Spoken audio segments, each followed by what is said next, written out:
Bonjour, j'espère que vous allez bien. Bienvenue dans un nouvel épisode de Body Mind Co. Il fait très chaud.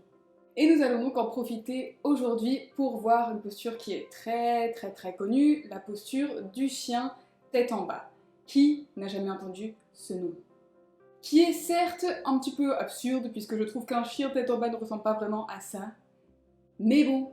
Et donc je voulais aujourd'hui qu'on travaille cette posture et qu'on trouve un moyen d'y être confortable tout simplement parce que ça m'a pris beaucoup de temps et de répétitions avant de me sentir bien dans cette posture tout simplement. Et il y a beaucoup de bienfaits, ça permet d'étirer l'arrière des jambes, ça permet au sang de circuler un peu mieux, ça permet de relâcher la colonne vertébrale et plein d'autres choses que j'ai oubliées. Mais je sais aussi que c'est une posture qui peut poser problème à certaines personnes qui n'arrivent pas à trouver un petit peu leur position. Donc je vais tout de suite vous inviter à me suivre et nous allons la pratiquer ensemble, en douceur, pour se faire du bien.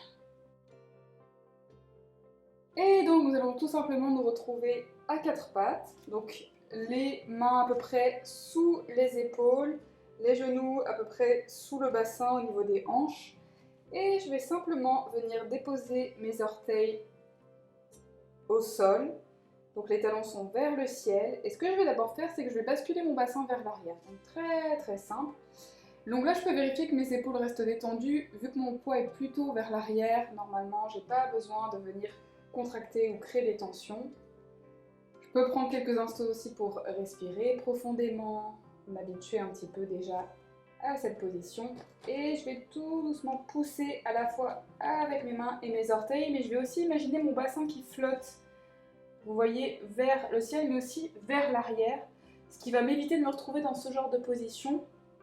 Je veux vraiment avoir mes fessiers vers l'arrière, cette sensation des talons qui sont aspirés vers le sol. C'est pas grave si les talons ne sont pas en contact avec le sol, mais je veux avoir vraiment cette sensation des talons vers le sol, des fessiers vers l'arrière, vers le ciel, et je vais gentiment repousser avec mes bras pour venir créer de l'espace pour la colonne. Et peut-être, si vous êtes confortable en respirant, ressentir mes omoplates qui se rapprochent également afin de créer de l'espace pour ma cage thoracique. Et tranquillement, je relâche. Si je veux, je peux un instant me reposer dans la posture de l'enfant. Respirer profondément. Et revenir, on va juste le faire une deuxième fois. À quatre pattes, les orteils, et j'envoie d'abord mon bassin vers l'arrière. L'idée c'est d'essayer aussi de garder les épaules détendues et je repousse le sol. Et j'envoie donc mes talons vers l'arrière, vers le sol, mes fessiers vers l'arrière. Je relâche ma tête entre les bras. Donc les deux dangers, c'est de se retrouver un peu comme ça avec le dos arrondi ou de carrément être un peu au niveau de la planche. Donc je veux avoir le plus d'espace possible entre les fessiers et les talons et entre mes fessiers et mes mains. Et je peux avoir soit les pieds qui se touchent, soit les pieds un peu écartés, comme c'est confortable. Et je relâche les genoux au sol. Je me repose un instant dans la posture de l'enfant. Je respire. Et je peux tranquillement dérouler ma colonne vertébrale.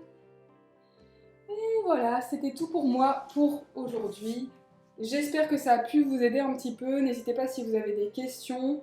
Le plus important, c'est que vous preniez votre temps pour vous trouver l'endroit où vous vous sentez confortable. On a chacun des corps différents. Donc ce qui va être confortable pour vous ne le sera pas forcément pour moi et inversement. N'hésitez pas à vous amuser, à vous entraîner et à très vite pour de nouvelles aventures. Merci d'avoir suivi cette vidéo. Abonnez-vous, aimez, commentez et on se retrouve la semaine prochaine.